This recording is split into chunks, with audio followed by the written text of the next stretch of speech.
भारती। सखी सहेली। सभी सखियों, सहेलियों और सखाओं को रेडियो सखी ममता सिंह का नमस्कार। चंचल जी, आपको भी हमारा नमस्कार। नमस्कार ममता जी, आपको और सभी सुनने वालों को नमस्कार। क्या हाल है? हाल चाल बहुत अच्छे हैं। आज कुछ खास दिन है, नवरात्रि का 5वां दिन है। हाँ जी, और जो खास दिन है नवरात्रि के अलावा उनकी बात बता देते हैं। आज विश्व कपास दिवस है, इस पर थोड़ी सी चर्चा होगी। इसके अलावा विश्व पर्यावास दिवस है, उस पर भी हम बात करेंगे। और 1 रैंक 1 पेंशन स्कीम के बारे में भी हम जानकारी देंगे। और कचरा हमेशा कूड़ेदान में डालें, ये बात हम याद दिलाएंगे अपने श्रोताओं को। बिल्कुल, स्वच्छता का ध्यान रखना सभी के लिए बहुत ज़रूरी है, तो इस पर चर्चा होगी और कुछ सौंदर्य पर बात होगी। बिल्कुल। तो अभी हम एक गाना सुनने से पहले थोड़ी सी बातें कर लें कि माँ स्कंद माता का रंग पूरी तरह कहा जाता है सफ़ेद है, और सफ़ेद रंग कहा जाता है आध्यात्म का रंग होता है। और क्योंकि आज 5वां दिन है, स्कंद माता का दिन है, और देवताओं के सेनापति कहे जाने वाले स्कंद कुमार यानी कि कार्तिकेय जी की माता होने के कारण ही उन्हें स्कंद माता कहा जाता है। और इन देवी माँ की 4 भुजाएं हैं। दाहिनी भुजा में अपने पुत्र स्कंद को ये पकड़े हुए हैं, और निचली दाहिनी भुजा में एक हाथ में कमल और कमल का फूल है, और दूसरा जो बायां हाथ है उसमें वो अभय मुद्रा में हुआ करता है इनका। बिल्कुल। और स्कंद माता यानी दुर्गा माँ जो हमें सिखाती हैं कि हमारा जीवन एक संग्राम की तरह है और हम स्वयं ही अपने सेनापति हैं। देवी माँ से हम सैन्य संचालन की प्रेरणा लेते हैं, और नवरात्रि के 5वें दिन स्कंद माता की पूजा करने से कहा जाता है कि शुभ होता है। बस अपने भीतर थोड़ा आत्मसंयम और त्याग की भावना रखनी चाहिए। ये भी इसका प्रतीक है। चंचल जी, आज 7 अक्टूबर है और आज का दिन ख़ास है। विश्व कपास दिवस भी है और भी बहुत कुछ है जिस पर हमें चर्चा करनी है। हमारी सखियां सुनेंगी और सखा भी। आप सभी की टिप्पणियों का भी हमें इंतज़ार है। बहुत ही मूल्यवान फसल होती है कपास की, और अंतर्राष्ट्रीय स्तर पर यह व्यापार करती है, और जो कम विकसित देश हैं वहाँ पर रोजगार पैदा करने और वहाँ की अर्थव्यवस्था को मजबूत करने में कपास का बड़ा महत्व होता है, और इसके पौधे के सभी भाग बहुत उपयोगी माने जाते हैं। कपास दुनिया भर के 70 से ज़्यादा देशों में उगाया जाता है, जैसे कि भारत, चीन, संयुक्त राज्य अमेरिका, ब्राज़ील और अन्य देश शीर्ष उत्पादक देश हैं। कपास बहुत ही महत्वपूर्ण फसल है क्योंकि ये लाखों लोगों को रोजगार मुहैया कराती है। विश्व कपास दिवस का प्रस्ताव 2019 में जो 4 कपास उत्पादक हैं, बेनिन, बुर्किना फासो और चाड और माली, इनके द्वारा रखा गया था, और विश्व व्यापार संगठन द्वारा 7 अक्टूबर को इस दिवस का प्रस्ताव रखा गया, और आधिकारिक तौर पर जो WTO है यानी कि वर्ल्ड ट्रेड ऑर्गेनाइजेशन, उसके द्वारा इसका समर्थन भी किया गया। विश्व कपास दिवस को संयुक्त राष्ट्र औद्योगिक विकास संगठन और संयुक्त राष्ट्र के खाद्य और कृषि संगठन मिलकर आयोजित करते हैं। विश्व कपास दिवस 2024 की थीम है कॉटन फॉर गुड। ये एक वैश्विक उत्सव है जिसे हम सब मिलकर मनाते हैं। ये जो कपास का उत्पादन है, इनसे बहुत सारे लोगों को रोजगार मिलता है, और दुनिया के गरीब ग्रामीण क्षेत्रों में महिलाओं और छोटे किसानों के लिए आय का एक प्रमुख स्रोत भी है। कपास से जुड़े कारोबार से दुनिया भर के कई देशों को अर्थव्यवस्था के लिए फायदा होता है। कपास एक पर्यावरण के अनुकूल पदार्थ है क्योंकि ये तेजी से बायोडिग्रेड होता है, जो प्लास्टिक के प्रदूषण को कम करने में और स्वच्छ पर्यावरण को बढ़ाने में बहुत बड़ी सहायता करता है। कपास एकमात्र ऐसा कृषि उत्पादन है जो फाइबर और भोजन दोनों ही देता है, जो हमारे दैनिक जीवन में इसकी आवश्यक भूमिका को दिखाते हैं, और कपास से खाद्य तेल, पशुओं का चारा और ईंधन जैसी चीजें भी बनाई जा सकती हैं। बिल्कुल। और कपास के रेशे को इकट्ठा करके सूती धागे में काता जाता है ताकि इससे कपड़ा बनाया जा सके। ये सूती कपड़े बड़े मुलायम होते हैं और गर्मियों में पहनने के लिए विशेष रूप से आरामदायक होते हैं। लोग तो ढूंढ ढूंढ के कॉटन कपड़े पहनते हैं क्योंकि कुछ लोगों को कॉटन कपड़ों के अलावा और कोई कपड़ा ठीक ही नहीं लगता है। बिल्कुल सही बात है। और कपास की खेती हजारों सालों से, इनकी बहुत पुराने समय से की जाती है। इसके प्राकृतिक और मुलायम रेशों का इस्तेमाल कई तरह के उत्पाद बनाने में किया जाता है। जैसे अभी आपने कहा ना कि कई लोगों को आदत होती है, तो उसके कपड़े बनते हैं, तौलिए, बिस्तर और बहुत सारी अन्य चीज़ें शामिल हैं, जिसमें हम चादर, पर्दे वगैरह को भी शामिल कर सकते हैं। इसका इस्तेमाल कई औद्योगिक उत्पादों जैसे टायर, फिल्टर और कागज़ बनाने में भी काम में लिया जाता है। कपास की खेती बहुत सारे राज्यों में की जाती है, जिनमें इनमें से प्रमुख उत्पादक राज्य हैं गुजरात, महाराष्ट्र, आंध्र प्रदेश, तेलंगाना और कर्नाटक। और विश्व कपास दिवस इन चुनौतियों को उजागर करने और कपास के उत्पादन को बहुत ज़्यादा टिकाऊ बनाने के लिए कार्रवाई का आह्वान करने का अवसर है। हम अपने दैनिक जीवन में कपास के स्थायी प्रभाव को पहचानें, इसकी सराहना करें, इसीलिए ये दिन मनाया जाता है। चंचल जी कहते हैं हर डगर स्वच्छ तो नगर स्वच्छ। इसके लिए बहुत ज़रूरी है कि हम जहाँ तहाँ कूड़ा कचरा न फेंकें, हमेशा कूड़ेदान का प्रयोग करें। क्या कहेंगे आप? मैं भी यही कहूँगी कि बहुत अच्छी बात है। और अगर हम याद करें कि पिछली बार हम घूमने कहाँ गए थे, यानी कि अपने शहर के बाहर या किसी अपनी सोसाइटी के बाहर, शहर में भी घूमने गए तो कहाँ गए थे और वहाँ हमने क्या किया? मतलब एक तरह से ये सवाल आप मेरी ओर उछाल रहे हैं कि मैं बताऊं? एक नहीं, हम सबकी और ये सवाल है। बिल्कुल, मेरी तरफ भी है और हमारे जो सुनने वाले श्रोता हैं ये तो सारे श्रोता खुद से पूछें और पड़ताल करें कि जब वो कहीं घूमने जाते हैं पहाड़ों पर, नदियों के किनारे, झरनों के किनारे, तो क्या करते हैं? क्या वो स्वच्छता का ख्याल रखते हैं कि ये मान लेते हैं कि स्वच्छता एक मुहिम चल रही है, थोड़े दिन में ख़त्म हो जाएगी और हमारी जिम्मेदारी ख़त्म? दरअसल हर एक नागरिक की जिम्मेदारी होती है अपने अगल बगल स्वच्छता बनाए रखना, सिर्फ अपने घर के आसपास नहीं। जब हम घूमने जाते हैं तो आप देखिए कि आपको खुद तो सफाई का ध्यान रखना है, ये साथ में अगर कोई ऐसे झुंड का झुंड दिखाई पड़ रहा है और वो चॉकलेट खा के रैपर फेंक रहा है या कूड़ेदान का प्रयोग नहीं कर रहा है, तो आप उसे दिखा कर बताइए कि ये देखो मैंने आपका कचरा उठाकर कूड़ेदान में डाल दिया। इतना नहीं कर सकते तो कम से कम उन्हें याद दिलाइए।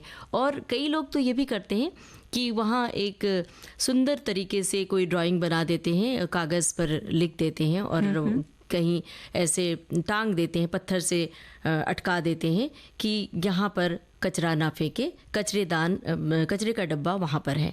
तो ये भी आप कर सकते हैं। और जैसे आपने भी कहा कि कहीं एक मुहिम चलाई जाती है तो हम स्वच्छता का ध्यान रखते हैं, ये किसी मुहिम की ज़रूरत नहीं है, ये हम सबकी आम ज़रूरत है। और साफ़ सुथरी जगह सभी को पसंद होती है और उसे साफ़ करना ये शायद किसी को पसंद नहीं होता। इसलिए आप जहाँ भी जाए वहाँ सफाई रखिए जैसे अपने घर में रखते हैं। और ऐसा कहा भी जाता है ममता जी कि जहाँ स्वच्छता होती है ईश्वर का निवास भी वहीं होता है। जी, हम स्वच्छता के बारे में बात कर रहे थे गाने से पहले कि जब हम कहीं बाहर घूमने जाते हैं तो वहाँ तो स्वच्छता का ख्याल रखना ही चाहिए, साथ ही आसपास तो रखना ही है। दरअसल होता क्या है कि छोटे बच्चे बड़ों से बुरी आदतें, अच्छी आदतें सीख लेते हैं। अगर हम कूड़ेदान का इस्तेमाल नहीं करेंगे तो बच्चे भी इस अच्छी आदत को नहीं अपनाएंगे। कहीं भी कचरा फेंकने की बजाय कूड़ेदान का ही इस्तेमाल करना चाहिए। ये बात हमें बच्चों को सिखानी होगी। बिल्कुल। और कूड़ेदान सिर्फ स्वच्छता के लिए नहीं ज़रूरी है बल्कि हमारी सभ्य जीवन शैली की भी ये बहुत बड़ी ज़रूरत है। और हम सब इस सभ्य जीवन शैली का हिस्सा तभी बन पाएंगे तो ये केले के छिलके हुए, मूंगफली के छिलके, कागज़ के टुकड़े और कोई छोटे मोटे जो कचरे होते हैं उसे यहाँ वहाँ ना फेंक कर कूड़ेदान में डालेंगे। और सिर्फ घर की ही बात नहीं हो रही है, आप कहीं घूमने जाते हैं, किसी पब्लिक से सफ़र करते हैं ट्रांसपोर्ट से, तब वहाँ भी इन चीज़ों का ध्यान रखना ज़रूरी है। जब कई बार लोग बस से सफ़र कर रहे हैं, गाड़ियों से, कार से, तो देखा है कि कांच खोला और कोई भी छोटा सा कचरा वहाँ फेंक दिया, उड़ता हुआ चला गया, किसी के सिर पर पड़ जाता है, कहीं किसी की गाड़ी में चला जाता है। ये गलत बात होती है। और गली, सड़क, चौराहे से लेकर हर जगह पर दरअसल कूड़ेदान की व्यवस्था भी होनी चाहिए। इसके लिए हम सभी को अपना योगदान देना होगा। इस काम में जो महानगरों में, शहरों में तो अब जगह जगह कूड़ेदान बन गए हैं, यहाँ तक कि नदियों के किनारे, समंदर के किनारे भी बन गए हैं। लेकिन जो गांव हैं और कस्बे हैं वहाँ अभी भी बाकी है ये काम कुछ जगहों पर। इस काम में पंचायत, नगर पालिका या महानगर पालिका प्राधिकरण भी अपना योगदान दे सकती है। और अगर कहीं कूड़ेदान की कमी है, नहीं है वहाँ पर, तो ऐसे छोटे मोटे कूड़े को हम अपने पर्स में या हैंडबैग में रख के कैरी कर सकते हैं ताकि जब हम कूड़ेदान के पास से गुजरेंगे तब उसे डाल देंगे। और मैंने बहुत सारी महिलाओं को जो लोकल ट्रेन में मुंबई में सफ़र करती हैं वो ऐसा करती भी हैं कि कुछ उन्होंने पैकेट युक्त अगर सामान खाया तो वो खाकर उस पैकेट को अपने बैग में रख लेती हैं। लेकिन वहीं बहुत सारे लोग ऐसे भी हैं जिनमें जागरूकता का अभाव है, उन्होंने खिड़की से लिया और बाहर फेंक दिया। और कूड़ेदान में भी कचरा डालने का थोड़ा सा तरीका होता है जिसे जान लेना चाहिए। अलग अलग रंग के कूड़ेदान का इस्तेमाल किया जाता है, जैसे कि गीला कचरा हरे रंग के कूड़ेदान में डालना चाहिए और सूखा कचरा नीले रंग के कूड़ेदान में डालना चाहिए। और उसमें चित्र भी बना होता है, लिखा भी होता है। और सबसे ज़्यादा ख़तरनाक कचरे को लाल रंग के कूड़ेदान में डालना चाहिए और धातु के कचरे के लिए ग्रे रंग के कूड़ेदान का इस्तेमाल किया जाता है और मिश्रित रिसाइकलिंग सामग्री के लिए पीले रंग के डस्टबिन का इस्तेमाल किया जाता है। ई कचरे की सामग्री के लिए काले रंग के डस्टबिन का इस्तेमाल किया जाता है। नरम प्लास्टिक रिसाइकलिंग सामग्री के लिए सफ़ेद रंग के डस्टबिन का इस्तेमाल किया जाता है। ये जानकारी रखना ज़रूरी है। और कई बार हम देखते हैं जहाँ हम गीला कचरा, खाने पीने की चीज़ें जिस कूड़ेदान में डाली जाती हैं वहाँ कूड़ेदान में कीड़े लग जाते हैं, तो इन्हें भी ख़त्म करना बहुत ज़रूरी है। इसके लिए बहुत आसान और प्रभावी तरीका है कि आप कीटनाशक डाल दें। सामान्य उपयोग के लिए बाजार में जो भी कीटनाशक मिलते हैं आसानी से मिल जाते हैं। कोई भी जो बग स्प्रे वगैरह आते हैं उन्हें आप कूड़ेदान पर छिड़काव करें।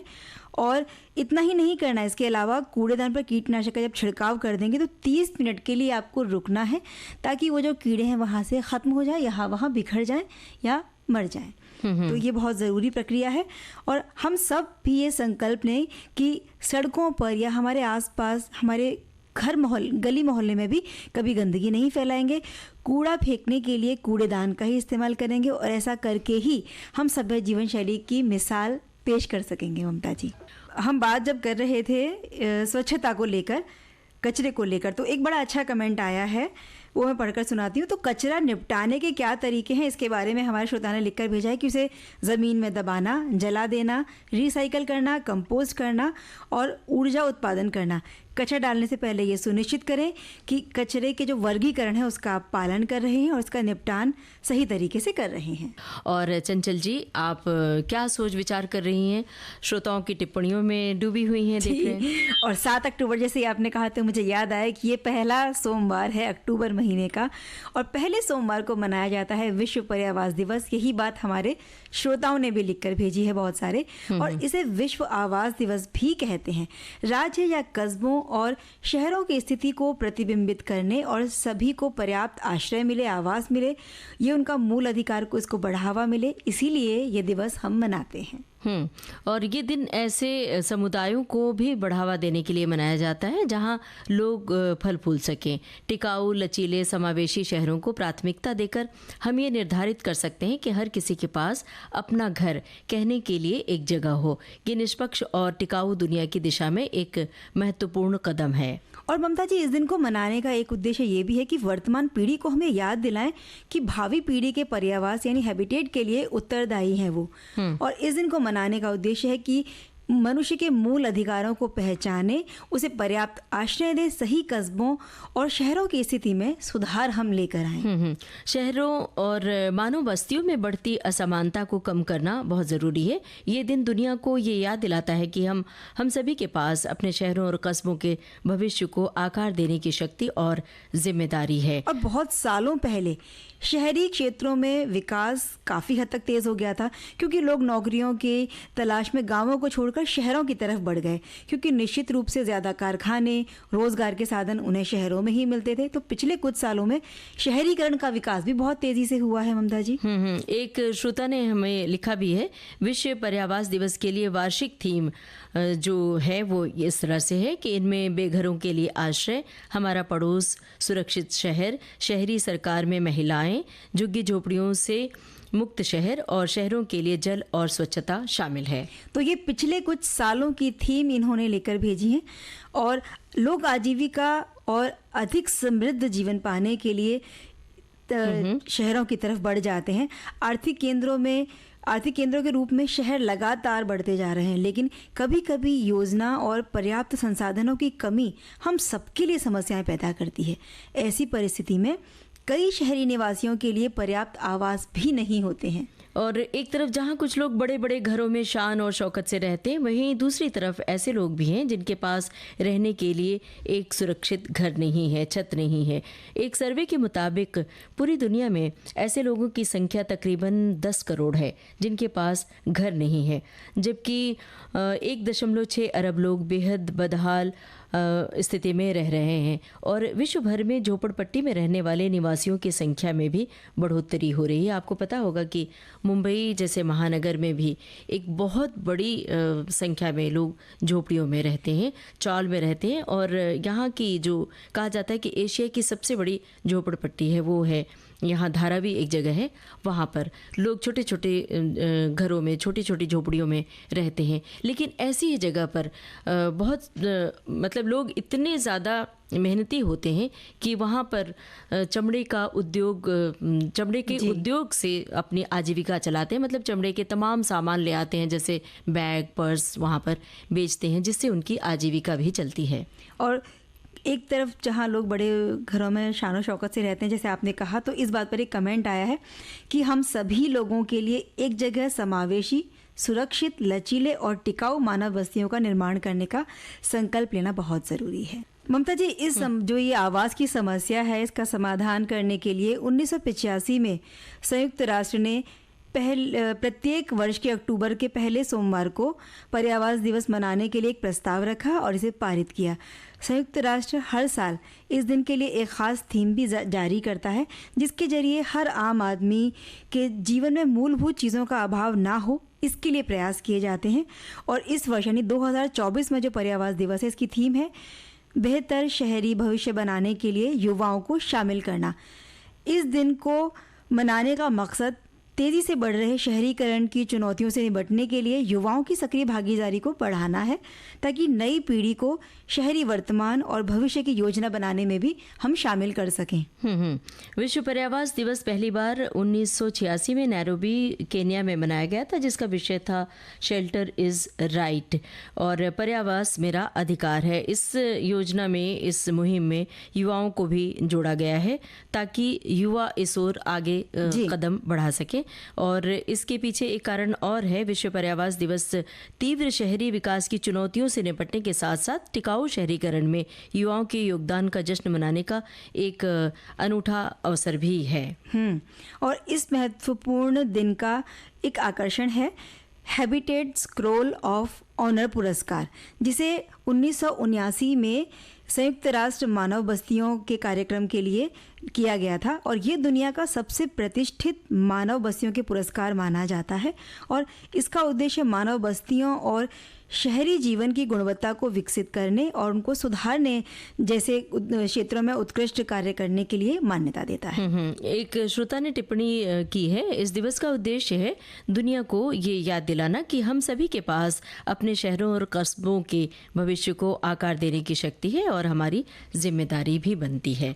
ममता जी, इन दिनों हम बहुत सारी सरकारी योजनाओं के बारे में बता रहे हैं, क्योंकि ये हमारे ही हित के लिए और लाभ के लिए बनाई जाती हैं। आज जिस योजना की, जिस स्कीम की हम चर्चा कर रहे हैं, ये है वन रैंक वन पेंशन योजना। वन रैंक वन पेंशन एक ऐसी व्यवस्था है जिसके तहत समान रैंक और सेवा के वर्षों के साथ साथ सेवानिवृत्त होने वाले सशस्त्र बलों के सैनिकों को उनकी सेवानिवृत्ति की तिथि की परवाह किए बिना एक समान पेंशन दी जाती है। ये बात हमारे एक श्रोता ने लिखकर भेजी है। और इसके बारे में हम तफसील से जानकारी दे देते हैं अपने श्रोताओं को। 2014 में सरकार ने रिटायर्ड सैनिकों के लिए वन रैंक वन पेंशन योजना लागू करने की घोषणा की थी। One rank one pension scheme के तहत अलग अलग समय पर रिटायर हुए एक ही रैंक के 2 सैनिकों की पेंशन राशि में बड़ा अंतर नहीं होगा। इस योजना का यही लाभ, भले ही वे कभी भी रिटायर हुए हों। सैनिकों के लिए जारी कल्याणकारी योजनाओं का बजट भी बढ़ाया जा रहा है। इस योजना के तहत हर 5 साल में पेंशन दरों में बदलाव किया जाता है। इससे पहले किया गया बदलाव जुलाई 2019 से लागू हुआ था और 30 जून 2019 तक रिटायर हुए सैन्य कर्मियों को इसका फायदा मिला था।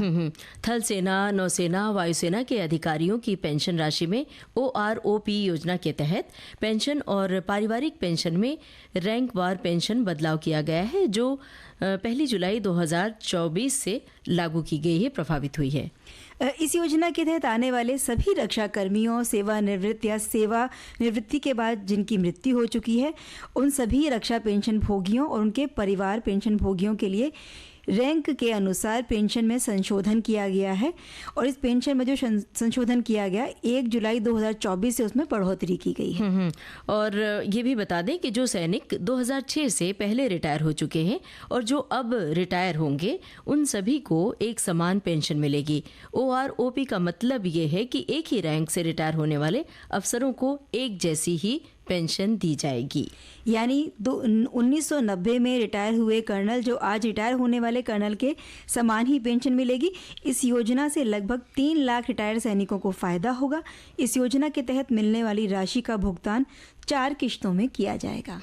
सेना, नौसेना और वायुसेना से सेवानिवृत्त सशस्त्र बल कर्मी OROP योजना के लिए उचित पात्र हैं। इस योजना में वे कर्मी शामिल हैं जो समान रैंक से सेवानिवृत्त हुए हैं और समान अवधि तक सेवा जिन्होंने की है, भले ही उनकी सेवानिवृत्ति की तिथि कुछ भी हो।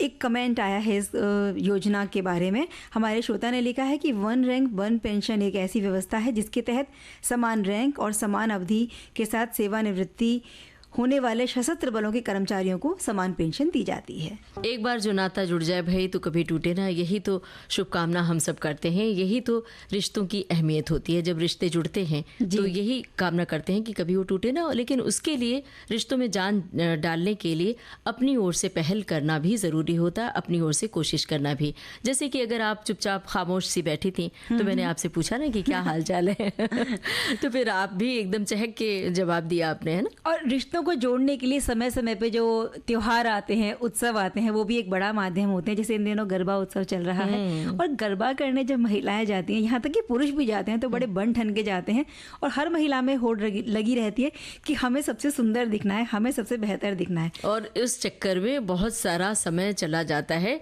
तैयारी में, क्योंकि गरबा खेलना है तो भाई तैयारी। और गरबा यहाँ गुजरात और महाराष्ट्र की ओर तो बड़े धूमधाम से बनाया जाता है और इसके लिए बाकायदा व्यावसायिक स्तर पर लोग गरबा करते हैं और बहुत सारी फिल्मी दुनिया के लोग भी गरबा करते हैं और गरबा खेलने के लिए उसे मतलब उन्हें इसके आय का जरिया भी बना लेते हैं। और तो एक बड़ी बात है, जब आप गरबा करती हैं तो आप खुद भी सोच सकती हैं कि कहीं आपको इसे मतलब कामयाब होकर व्यावसायिक स्तर पर देना है क्या, तो इस तरह से तैयारी भी कर सकती हैं आप सभी। ममता जी, बहुत सारी महिलाओं के पास हो सकता है कि समय की कमी हो और इस समय अभाव में उनके पास कहीं सजने संवरने का समय ना हो, तो घर में बहुत सारी ऐसी चीज़ें होती हैं जिनका उपयोग करके हम बहुत अच्छा दिख पता सकते है हैं। आपके पास वो खजाना है, छोटे छोटे नुस्खे हैं जो आप बताना चाह रही हैं कि क्या करें कि घर में ही अपनी सुंदरता का निखार कर लें। बिल्कुल, बहुत सारे बाजार के जो प्रोडक्ट्स उपलब्ध हमें आसानी से हो जाते हैं, उनमें बहुत सारे रसायन भी कई बार होते हैं जो त्वचा को हो सकता है अगर सूट ना किया तो वो हमें नुकसान पहुंचा दे। और त्वचा का रंग असंतुलित भी इससे हो सकता है, जैसे कि गर्दन पे काला घेरा बन जाता है, आंखों के नीचे कालापन आ गया, मुहासे ठीक तो हो जाते हैं लेकिन पीछे उनके दाग धब्बे रह जाते हैं, सनबर्न और झाइयों की समस्या भी हो सकती है। बिल्कुल, और लंबे समय तक धूप के संपर्क में रहते हैं तो प्रदूषण से आप दो चार होते हैं तो आपकी त्वचा रूखी हो जाती है, बेजान हो जाती है। और बाजार के जो रसायन युक्त प्रोडक्ट होते हैं, ये इसका जब लगातार इस्तेमाल आप करती हैं या करते हैं तो उसका दुष्प्रभाव भी त्वचा पर पड़ता है। लोग लगातार बहुत सारे तरह तरह के क्रीम इस्तेमाल करते हैं, तो आप पहले देखिए कि आपकी त्वचा के लिए कौन सा क्रीम ठीक है या नहीं है। तो इसीलिए अगर हमें त्वचा को चमकदार बनाना है और सुंदर बनाना है जो सबको आकर्षित कर ले, तो उसके लिए कुछ घरेलू उपचार हम आराम से कर सकते हैं घर पर, और ये चीज़ें बड़ी आसानी से घर में मिल भी जाती हैं और साइड इफ़ेक्ट की संभावना भी बहुत ही कम होती है। संभावना होती है तो इसलिए कि कई चीज़ें हर एक त्वचा पर सूट नहीं करती। तो दही, संतरा, बेसन, शहद, नींबू, एलोवेरा जेल, पपीता, ऐसी चीज़ें होती हैं। फल फ्रूट्स भी घर में आते रहते हैं, मसाले भी कुछ होते हैं। तो अगर नींबू लगाए तो वो हर एक की त्वचा को सूट ना करे, दही भी सबको सूट नहीं करता। तो इन चीज़ों के बारे में तो बताइए, दही वाला नुस्खा बताइए कैसे दही करना? में त्वचा को पोषक तत्व देने की चीज़ें होती हैं, और जैसे लैक्टिक एसिड में होता है, ब्लीचिंग गुण होते हैं, ये त्वचा की झाइयों को रोकने में भी मदद करते हैं। तो और बाजार की संतरा। ब्लीच लगाने की बजाय हम ये चीज़ें लगा और सकते हैं। संतरा खाइए और उसे लगाइए भी। जी। संतरा, जब हमने देखा है कि संतरा खाते हैं लोग और खाते खाते उसको मसल कर मुंह पे भी रगड़ लेते हैं। हाँ, और उसके उसके छिलके को जी। भी। तो ये एक तरह से सुंदरता में निखार आता है, ऐसा कहा जाता है। इसको आप आजमा कर भी देख सकती हैं कि आपकी त्वचा को सूट करता है कि नहीं। जी, इसी के अलावा बेसन भी आप लगा सकते हैं। ये त्वचा को स्वाभाविक रूप से रंगत को हल्का करने के लिए एक प्रभावी समाधान माना जाता है और पोषक तत्वों से भी भरपूर होता है, तो हमारी त्वचा को स्वस्थ भी रखता है। और बेसन का तो उपटन भी बनाया जाता है। हाँ। पहले के ज़माने में जो घर में दादी नानी होती थी जी। तो बेसन से बाकायदा बच्चों को उपटन लगा के ही तेल मालिश करती थी, तो ये भी साफ सफाई का काम करता है। इसके अलावा घर में शहद मिल जाता है और इसको एक बेहतरीन ब्लीचिंग और मॉइस्चराइजिंग इसमें जो गुण होते हैं तो उसके लिए हम इस्तेमाल करते हैं, और जो त्वचा के ऊपर रूखापन सा आ जाता है उसे दूर करता है। इसके अलावा मुहासों के जो निशान रह गए हैं, कुछ और दाग धब्बे हैं, तो उन्हें भी दूर कर देगा। इसके अलावा नींबू में एसिडिक गुण होते हैं जो हमारी त्वचा की रंगत को हल्का करने में मदद करते हैं, और विटामिन सी से भी भरपूर होता है, तो नई कोशिकाओं को बनाने का काम भी करता है। और साथ में गीत सुनते रहें तो अपने आप आपके स्वभाव में मिठास घुलती है। और अब विदा लेने का समय हो गया है। घड़ी की ओर देख ही रही हैं आप, बिल्कुल समय नहीं कि हम कुछ बोले बतियाएं या गाना सुनवाएं। लेते हैं सखियों और सखाओं से इजाजत। आप सभी को ममता सिंह और चंचल वर्मा का नमस्कार। विविध भारती